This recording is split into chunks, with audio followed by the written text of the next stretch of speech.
কারণ কুকুর, আল্লাহ নবী সাল্লাল্লাহু আলাইহি ওয়াসাল্লামের হাদিস হচ্ছে এই যে কুকুর কেউ বাড়িতে রেখে দিতে পারে, তবে প্রশিক্ষণপ্রাপ্ত কুকুর হতে হবে, তাকে আগে থেকে ট্রেনিং দিতে হবে সব কিছু। মানে যে ঘরের মুরগি আর পরের মুরগি বুঝে, ঘরের মুরগি দেখলে ভালো, পরের মুরগি দেখলে ছুটে খেতে যায়, এ কুকুর বাড়িতে রাখা যাবে।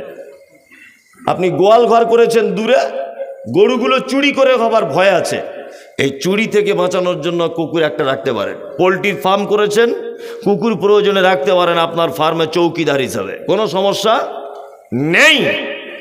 শুধু এই নয়, ওইখানে একটা খরগোশ যাচ্ছিল, খরগোশ, আপনার একটা প্রশিক্ষণপ্রাপ্ত কুকুর আছে, এই কুকুরটাকে বিসমিল্লাহ বলে ছেড়ে দিলেন, যা খরগোশটাকে ধরে আন। ও গিয়ে নরম করে না ধরে শক্ত করে ধরেছে খরগোশ, ধরে প্রশিক্ষণ ট্রেনিং প্রাপ্ত কুকুর, কুকুরটা মুখে করে আনছে আপনার কাছে, এর মাঝখানে খরগোশটা মারা গেল, খাওয়া যাবে? যাবে, সমস্যা নেই। আপনি বিসমিল্লাহ বলে ছেড়েছেন, ওই জন্য খাওয়া যাবে, কোনো সমস্যা নেই। তবে মুহাম্মদ সাল্লাল্লাহু আলাইহি ওয়াসাল্লাম বলেছেন, যদি কেউ ঢং করে বাড়িতে যদি কুকুর রাখে, প্রত্যেক দিন তার আমলনামা থেকে 2টো উহুদ পাহাড়ের সমান নেকিকে মাইনাস করে দেওয়া হবে প্রতিদিন। যারা ধনী লোক বাড়িতে কুকুর পোষে, কি বললাম বুঝলেন, অনেক লোক আছে না, আবার দেখছি চেন দিয়ে বেঁধে রেখেছে, ওদিকের বউ ছোট ব্লাউজ পরে, টাকা নেই বলে অল্প দামের শাড়ি পরে পেট বার করে ঘুরছে, বইয়ের একটা ওড়না কিনে তোমার ক্ষমতা নাই, ও দেখছি একবার চেন কিনে কুকুর নিয়ে ঘুরছে। এরকম মানুষ আছে না মুসলিমরা? আছে। আল্লাহ প্রত্যেক দিন 2টি উহুদ পাহাড়ের সমান নেকিকে মাইনাস করে দেওয়া হবে। উট পৃথিবীতে একটা প্রাণী, উট এ একটা দামি প্রাণী, এর গোস্ত খাওয়া যায়, একে যানবাহন হিসেবে ব্যবহার করা যায়, এর অনেক ব্যাপার, এর ব্যাপারে আল্লাহ সুবহানাহু ওয়া তাআলা কোরআনে একটা আশ্চর্য আয়াত বলেছেন, কি আফালা ইয়ানজুরুনা ইলাল ইবিলি কাইফা খুলিকাত। আল্লাহ বলছেন, পৃথিবীতে যত প্রাণী আমি আল্লাহ পাঠিয়েছি, তোমরা একবার উটের দিকে তাকিয়ে দেখো, আমি আল্লাহ উটটাকে কেমন করে বানিয়েছি। সারা পৃথিবীতে যত প্রাণী আছে, আশ্চর্য এক প্রাণীর নাম হচ্ছে উট। আশ্চর্য কেমন, যে নিজের দেহ থেকে 30 থেকে 32 কিলোমিটার দূর পর্যন্ত চোখে দেখতে পায়। 1, 2 বিপদের সংকেত বোঝে। মরুভূমিতে থাকে তো, ঝড় হাওয়া কখনো ওঠে মরুভূমিতে, ও তখন ওর পিঠের উপরে যে মালিক বসে থাকে, এইরকম হেলিয়ে হেলিয়ে পাগুলোকে বালুর তলায় দিয়ে নিজে নিজে শুয়ে পড়ে, মালিককে বলে দেয়, মালিক বিপদ আসছে। 3 ওর গোস্ত খাওয়া যায়। 4 দুধ পান করা যায়। 5 যানবাহন হিসেবে ব্যবহার করা যায়। 6 এর আশ্চর্যের আর একটা আশ্চর্য হলো এই, এর গোস্ত খেলে অজু টুটে যায়। আর একটা আশ্চর্য কি,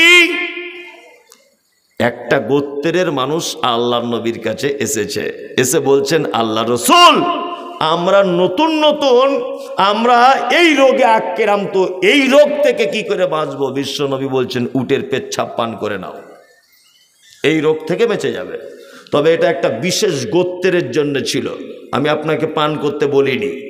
এটা সহিহ বুখারীর হাদিস, এটা শুনলে অনেকজন আশ্চর্য হয়ে যাবে যে এ কেমন কথা, এটা হাদিস। উটের পেচ্ছাবেও তখনকার দিনে এক রকমের রোগ সেরে যেত, এটা হাদিস বুখারীর। আপনি এখনো পর্যন্ত মোবাইলে গুগলে দেখুন যে উটের পেচ্ছাবের ব্যাপারে আল্লাহ নবী সাল্লাল্লাহু আলাইহি ওয়াসাল্লাম কি বলেছেন। যাই হোক, উট একটা প্রাণী, কুকুর একটা প্রাণী, শূকর একটা প্রাণী। তাহলে আমাদের কাছে নিকৃষ্ট প্রাণী কি? শূকর। শূকর কত নিকৃষ্ট! আল্লাহ নবীর কাছে সাহাবীরা এলেন, এসে বলছেন, আল্লাহর নবী, আমরা নাবিকের কাজ করি, অর্থাৎ নৌকা চালাই, নদীতে কাজ করি, মাঝে সাঝে আমাদের নৌকাগুলো তলার দিকে ফুটো হয়ে যায়। তা অন্যান্য লোকেদের দেখেছি শূকরের চর্বি, মুশরিকদের দেখেছি শূকরের চর্বি বা ওই কাঠের গুঁড়ো এইরকম এক জাতীয় আঠা তৈরি করে তারা নৌকার ফুটোগুলো আটকে দেয়, তাতে করে অনেক দিন লাস্টিং হয়। আল্লাহর নবী, এইটাকে আমরা করতে পারবো? আল্লাহ রসুল বলছেন না, চলবে না। তার মানে আল্লাহ পবিত্র আল কোরআনে বলছে ইন্নামা হাররামা আলাইকুমুল মাইতাতা, তোমাদের জন্য হারাম করা হয়েছে মরা প্রাণী, অদ্দামা রক্ত, ওয়ালাহমাল খিনজির এবং শূকরের মাংস, ওমা উহিল্লা বিহি লিগাইরিল্লাহ, এবং এটাও হারাম করা হয়েছে যেটা আল্লাহ ছাড়া অন্য কারো নামে জবাই করা হয়। মাজারে মুরগি, মাজারে খাসি সব কি হারাম, চলবে না, একেবারেই হারাম। পীর সাহেবের নামে দরগায় গিয়ে এসব কুরবানি যা হয় মানে উৎসর্গ করা হয় সব কি হারাম, একেবারেই হারাম। আল্লাহ সুবহানাহু ওয়া তাআলা এবারে আপনাদেরকে পবিত্র আল কোরআনে একটা কথা বলছি। আল্লাহ তাআলা বলছেন ইন্না শাররাদ দাওয়াবি ইনদাল্লাহি সুম্মুম বুকমুন উমিয়ুন ফাহুম লা ইয়াকিলুন। সারা পৃথিবীতে যত প্রাণী রয়েছে আমি আল্লাহ, আমার কাছে নিকৃষ্ট প্রাণী হলো তারা যে যাদেরকে আমি অন্তর দিলাম, চোখ দিলাম, বোঝার ক্ষমতা দিলাম, দেখার ক্ষমতা দিলাম, পড়ার জন্য বিবেক বুদ্ধি দিলাম, সব কিছু যাদেরকে দিলাম, দেওয়ার পরেও যারা আমাকে চিনতে পারলো না, আল্লাহ বলছে এরা হলো আমার কাছে সব থেকে নিকৃষ্ট, সব থেকে নিকৃষ্ট এরা আমার কাছে। ইন্না শাররাদ দাওয়াবি ইনদাল্লাহ, আল্লাহর নিকটে নিকৃষ্ট কে? সুম্মুম বুকমুন উমিয়ুন ফাহুম লা ইয়াকিলুন। আল্লাহ তাআলা বলছেন পৃথিবীতে আমার কাছে সর্বনিকৃষ্ট প্রাণী ওই প্রাণী কে? যাকে সব কিছু দেওয়ার পরেও আমাকে চিনতে পারলো না, আমার কথা মেনে নিতে পারলো না। আল্লাহু আকবার। তার মানে এখন যা বোঝা যাচ্ছে হাদিস কোরআন অনুযায়ী যে আল্লাহ যে একাধিক জায়গায় বলছে মানুষ চতুষ্পদ প্রাণীর থেকে খারাপ, মানুষ আরো অনেক নিকৃষ্ট, তার মানে আমাদের কৃতকর্ম দেখে এটা অনুভব নিজেরাই করা কি যায়। আল্লাহ তাআলা বলছেন ওয়ালাকাদ যায়্যানাস সামাআদ দুনিয়া বিমাসাবিহা ওয়া জাআলনাহা রুজুমান লিশ-শায়াতিন ওয়া আতাদনা লাহুম আযাবাস সাঈর। আল্লাহ তাআলা বলছেন পৃথিবীতে তোমরা যে আকাশ দেখতে পাও, এই আকাশগুলি তারকা দিয়ে আমি আল্লাহ সুবহানাহু ওয়া তাআলা সাজিয়েছি, তারকা দিয়ে সাজিয়েছি। আর এর যে একটা সৌন্দর্য, এটা কার দান? আল্লাহ সুবহানাহু ওয়া তাআলার দান। আল্লাহর দান, এটা আপনি কখনো অস্বীকার করতে পারবেন না। এই গরুর গায়ের যে চামড়ার উপরে লোমগুলো থাকে, এইগুলো পরিবর্তন হয়? কে বললো হয় না? উঠে আবার হয় তো, কখন উঠে বলেন তো? হ্যাঁ, এখন উঠছে কেন? এটা চৈত্র মাসে উঠতে পারতো, এখন উঠছে কেন? চাষি তো শুধু খায় আর ঘুমায়, এখন উঠছে কেন লোমটা? আল্লাহ জানে। এটা কি মাস? বৈশাখ মাস। জ্যৈষ্ঠ মাসে হালকা করে বৃষ্টি হবে, মাঠে সব ধান বীজ ফেলবে, হ্যাঁ, আর আষাঢ় মাসে বৃষ্টি হলে গরু নাঙল চালাবে। আল্লাহ এই জন্য জানে যে পুরাতন লোম থাকলেও সর্দি জমে যাবে, পুরাতন লোমে পানি স্লিপ করে না, জমে যায়। ওই যে নতুন লোম চকচকে, পানি দিলে চ্যাট করে স্লিপ হয়ে চলে যাবে, গরু অসুস্থ হবে না। ওই জন্য আল্লাহ আগে থেকে চাষের জন্য কে রেডি করে রাখছে যে আমার বান্দা চাষ করবে। শুধু এই নয়, জ্যৈষ্ঠ মাসে বৈশাখ মাসে জমিন ফেটে ফাঁক হয়ে আসে। আল্লাহ কি বলছেন? আল্লাহ তাআলা বলছেন আল্লাযী জাআলা লাকুমুল আরদা ফিরাশা ওয়াস সামাআ বিনাআ, ফেটে যাওয়া জমিন, ওয়াস সামাআ বিনাআ। আষাঢ় মাস বেঈমান, বিশ্বাসঘাতক, চোর, বেনামাজি, মানে ফেরেববাজি, ডাকাবাজি, কাউকে কিছু চাওয়া লাগবে না। আষাঢ় মাস হলেই আমি আসমানকে বলে দেব, আসমান জমিন ভিজিয়ে দাও, ঝরঝর ঝরঝর ঝরঝর করে বৃষ্টি ঝরবে। আর শুধু বৃষ্টি ঝরবে এটা নয়, মাটির এত পাওয়ার, মুহাম্মদ সাল্লাল্লাহু আলাইহি ওয়াসাল্লাম বলেছেন কুল্লু আজমিন ইয়াকুলু তুরাব ইল্লা আজমি জামবে। মাটির এত পাওয়ার যে মাটির তলাতে পৃথিবীর যে কোনো জিনিসকে যদি আপনি ঢুকিয়ে দেন, ও খেয়ে শেষ করে দিবে। শেষ করে দেবে না? আপনি 5 কেজি লোহার রড মাটির তলায় রেখে দেন, 10 মাস পরে ওটা খুঁড়ুন, খুঁজে পাবেন না, জং লেগে লেগে সব নষ্ট হয়ে গেছে। আপনি আপনার গায়ের জামাটা মাটির তলায় রেখে দেন, দেখবেন পচে সার হয়ে গেছে, কোনো না কোনো একদিন হবে কি হবে না? হবে। কিন্তু আল্লাহ সুবহানাহু ওয়া তাআলা বলছেন, বান্দা তোকে আমি এত ভালোবাসি, মাটির তলাতে যেই যাক তাকে পচিয়ে হাড় কোড় সব ধলিসাৎ করে দেওয়া হয়।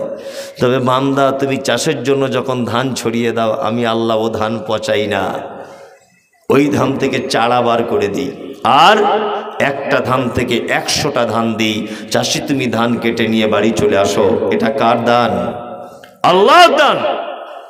আল্লাহ বলেন, ওয়ালাকাদ যায়্যানাস সামাআ আদ-দুনিয়া বিমাসাবিহা ওয়া জাআলনাহা রুজুমান লিশ-শায়াতিন ওয়া আ'তাদনা লাহুম আযাবাস সাঈর। আমরা যে আকাশটা দেখতে পাই, আকাশে ফাঁকা মাঠে দেখতে পাওয়া যায় কিছু তারকার মতো আগুন মতো জ্বলে পড়ে। দেখেছেন কেউ কখনো? মাঝে সাঝে এটাকে আমরা কি বলি?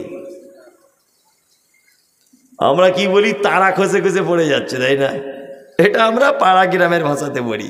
কিন্তু আল্লাহ তাআলার ভাষা হচ্ছে এই যে ওইটা দিয়ে আমি শয়তানকে মারি। আল্লাহ বলছেন, ওয়ালাকাদ যায়্যানাস সামাআ আদ-দুনিয়া বিমাসাবিহা ওয়া জাআলনাহা রুজুমান লিশ-শায়াতিন। আমি আসমানটাকে সাজিয়েছি, আবার তার ভিতর থেকে এক রকমের আগুন রেখে দিয়েছি, সেই আগুন দিয়ে আমি শয়তানকে মারি। মাঠে ঘাটে ফাঁকা জায়গায় দেখতে পাওয়া যায় না? দেখতে পাওয়া গেলেই ভাববেন যে কোরআনের এই আয়াতটা। আল্লাহ তাআলা বলছেন শয়তানকে মারি। আল্লাহু আকবার। কোরআন এবং হাদিস একটা মানুষের জীবনযাত্রার জন্যে সব জায়গাতে বলে যে হাদিস কোরআন দিয়ে বক্তব্যগুলো দেবেন, হাদিস কোরআন দিয়ে বক্তব্যগুলো দেবেন। সত্যি আমি তো মনে করি যে কোরআনের থেকে ভালো বক্তব্য আর কোনো বক্তব্য নেই, আছে না? কোরআনের একটা করে আয়াত বলুন, তার বাংলাটা বলুন, এছাড়া আর কোনো ভালো বক্তব্য পাওয়া যায়? যায় না। এখন তো বিজ্ঞানের যুগ, এখন মোবাইল নেটওয়ার্কিং বিভিন্ন রকম ভাবে মানুষ অনেক কিছু উদাহরণ, এক্সাম্পল, দুনিয়াবি দৃষ্টান্ত অনেক কিছু দিচ্ছে, দিচ্ছে না? দিচ্ছে। কিন্তু সাহাবীদের যুগে তো সব ছিল না। অথচ সাহাবায়ে কেরামগণ শুধু কোরআনের আয়াত পড়তেন, শুধু কোরআনের আয়াত পড়তেন, আর বাংলা তার নিজের ভাষাতে তারা ব্যাখ্যা বিশ্লেষণ করতেন। এটাই হলো তাদের মূল বক্তব্য, আর কোনো কথাবার্তা ছিল না। আর কোরআন ছাড়া মানুষকে আল্লাহর দিকে টানা যাবে না, কখনোই নয়। আমাদের বর্তমান বাজারে একদল মানুষ আছে যারা মানুষের কাছে দাওয়াত দেয়, তবলিগের কাজ করে, করে না? করে। আর তবলিগের কাজের নিয়ম কি? আল্লাহ তাআলা পবিত্র আল কোরআনে বলেছেন, ইত্তাবিউ মা উনজিলা ইলাইকুম মির রাব্বিক ওয়া লা তাত্তাবিউ মিন দুনিহি আউলিয়া কলিলাম মা তাযাক্কারুন। আর তার আগে আল্লাহ তাআলা বলছেন, কিতাবুন উনজিলা ইলাইকা ফালা ইয়াকুন ফি সাদরিকা হারাদুম মিনহু লিতুনদিরা বিহি ওয়া যিকরা লিল মুমিনিন। মুহাম্মদ সাল্লাল্লাহু আলাইহি ওয়াসাল্লাম, আপনার উপরে কোরআন অবতীর্ণ করা হয়েছে এই কারণে, এর মাধ্যমে আপনি মানুষকে আল্লাহর পথে আহ্বান করুন। 2, মানুষকে আপনি আল্লাহর ভয় দেখান এর মাধ্যমে। 3, পবিত্র আল কোরআনে রয়েছে উপদেশ মোমেনদের জন্য। তাহলে কোরআন দিয়ে কি করতে হবে? মানুষকে দাওয়াত দিতে হবে, মানুষকে দাওয়াত দিতে হবে। কোরআন ছাড়া অন্য কিছু দিলে দাওয়াত গ্রহণ করা যাবে না। বাকি নামাজ বাদ বসে যাবেন, দিন ও ইমানের কিছু কথা হবে, বলে না? দিন ও ইমানের কিছু কথা হবে, বাকি নামাজ বাদ বসে যাবেন। তো বসে গেলাম, দিন ইমানের কথা হবে কোথার থেকে? বলছে ফাজাইলে আমল থেকে। আর একটা বই আছে মুনতাখাবে হাদিস, আমি বিরোধিতা করছি না কারোর। তো আমি বলছি যে লোকটা ফাজাইলে আমল দিয়ে মানুষকে দাওয়াত দিচ্ছে, মুনতাখাবে হাদিস দিয়ে যে লোকটা দাওয়াত দিচ্ছে, ওই লোকটাকে আপনি বলুন যে আপনি দুটো কোরআনের বাংলা সূরার বাংলা অনুবাদ করে শোনান না, এটা তো আরো ভালো। ওই এক চান্সে বলবে উপর মহল থেকে নিষেধ, দেখবেন এক চান্সে বলবে উপর মহলে পারমিশন আনতে হবে। মানে যে তবলিগ করতে গেলে উপর মহল থেকে পারমিশন নিয়ে আসতে হয় কোরআন পড়ার জন্যে, ওটা কখনো তবলিগ জামাত হতে পারে না। আর ওই জন্য তো সৌদি আরবে আর ঢুকতে দিচ্ছে না, তবলিগের আর ঢুকতে পারবে না। আর ইসলাম বৈরাগী জীবনযাপন পছন্দ করে না, এইরকম জীবনযাপন পছন্দ করে না।